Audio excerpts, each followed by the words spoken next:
Episode 39. Tak diinginkan. Mira dan Kevin datang ke sebuah restoran untuk undangan seorang kolega Kevin. "Selamat datang Tuan Kevin. Apakah ini istri Anda?" tanya seorang pria paruh baya yang tak lain adalah Tuan Freddy.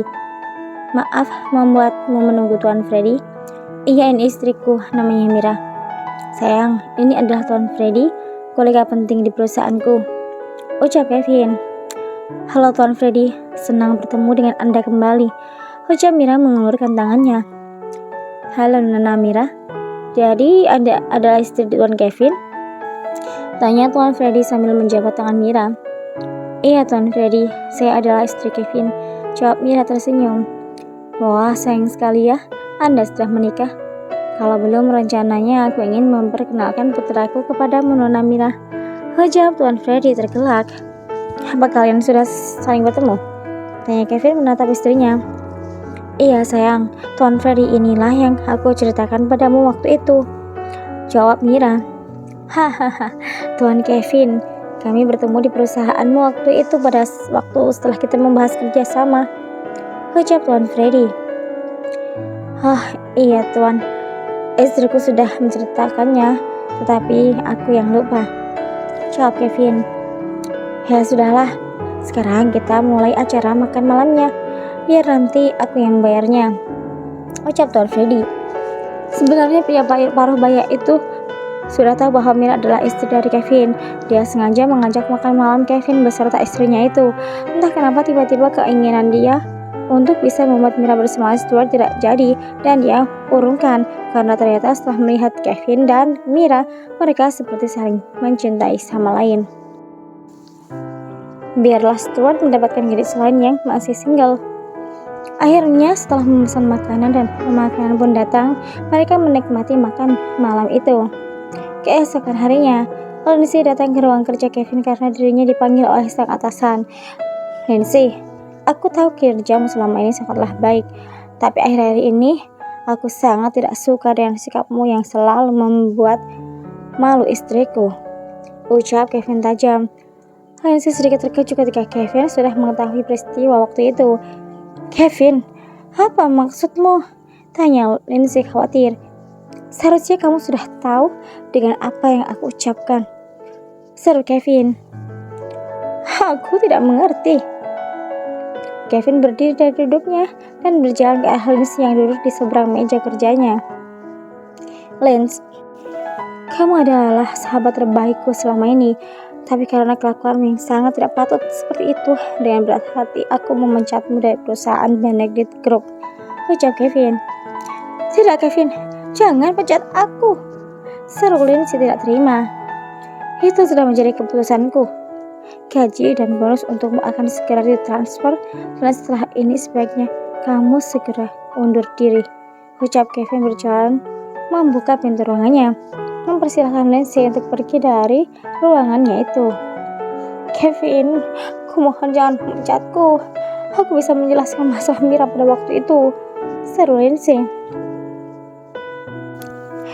Tetapi Kevin hanya diam saja dan tetap pada pendiriannya. Wanita itu mengepalkan tangannya kuat. Dia merasa Kevin sudah tidak adil padanya. "Semua ini gara-gara Mira. Aku tidak akan tinggal diam begitu saja," batin Lindsay. Kemudian wanita itu berdiri dan pergi dari ruangan Kevin dengan sebuah dendam yang membara di hatinya.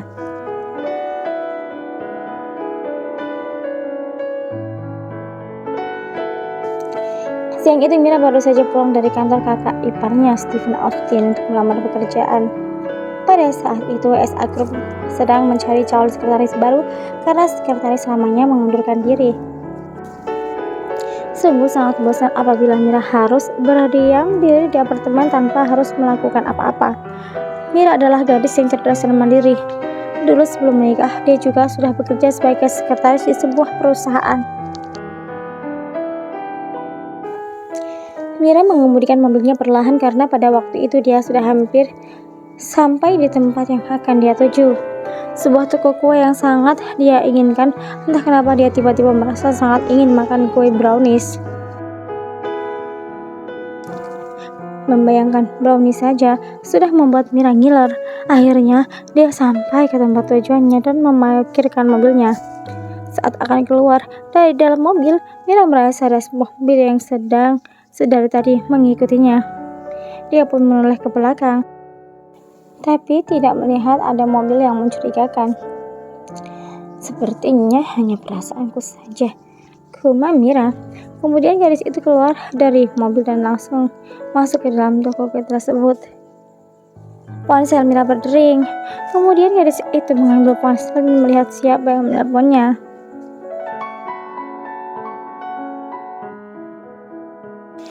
Stuart, ada perlu apa dia menelponku? Gumam Mira. Dengan malas Mira mengangkat panggilannya. Halo, kamu sekarang di mana? Tanya Stuart di seberang telepon. Bukan urusanmu. Memangnya ada perlu apa? Tanya Mira kesal. Aku hanya ingin mendengarkan suaramu. Dasar aneh, orang gila tidak berguna. Jangan menelponku kalau tidak ada kepentingan, seru Mira. Kemudian secara sepihak Mira langsung mematikan panggilannya dan memasukkan ponselnya ke dalam tas. Nana, ini brownies coklat pesanan Anda.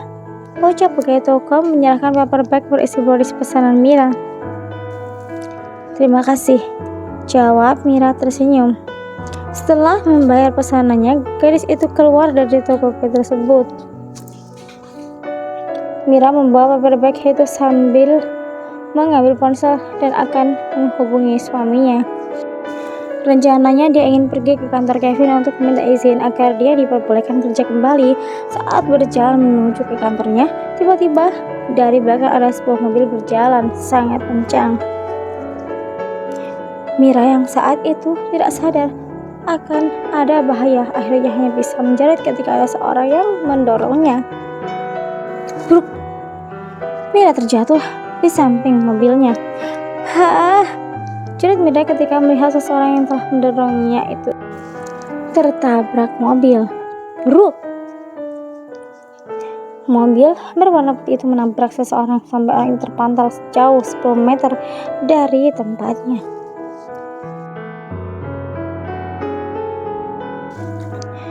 Ya Tuhan, tolong siapa saja, selamatkan orang itu, teriak Mira. Sudah banyak kerumunan warga yang menolong. Mira terlihat sangat syok ketika melihat siapa orang yang telah menyelamatkan nyawanya. Stuart! Sedangkan mobil putih itu langsung melarikan diri dari tempat kejadian. Tidak lama setelah itu, ambulan datang dan langsung membawa Stuart yang sudah tidak sadarkan diri itu.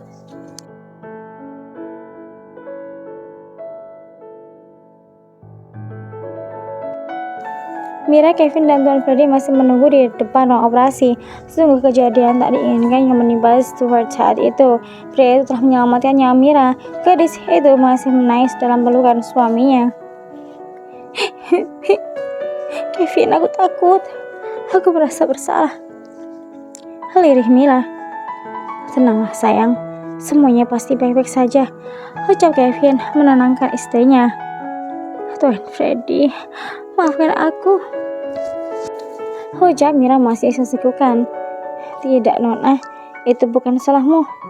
Aku tahu putraku hanya berusaha melindungimu, jawab Tuan Freddy. Pria parubaya itu sangat tahu apa yang dipikirkan oleh putranya. Stuart berusaha melindungi Mira dari seseorang yang akan menyakiti gadis itu. Setelah beberapa saat kemudian dokter keluar dari ruang operasi. Bagaimana kondisi putra saya, Dok? Seru Tuan Freddy. Pasien mengalami benturan di kepalanya sehingga menyebabkan dia harus ditangani oleh ahlinya. Saat ini dia belum sadarkan diri, jawab dokter tersebut. Terima kasih Dok atas pertolongannya, jawab Tuan Freddy. Mira dan Kevin masih belum bisa lega kalau Stuart belum sadar. Bersambung.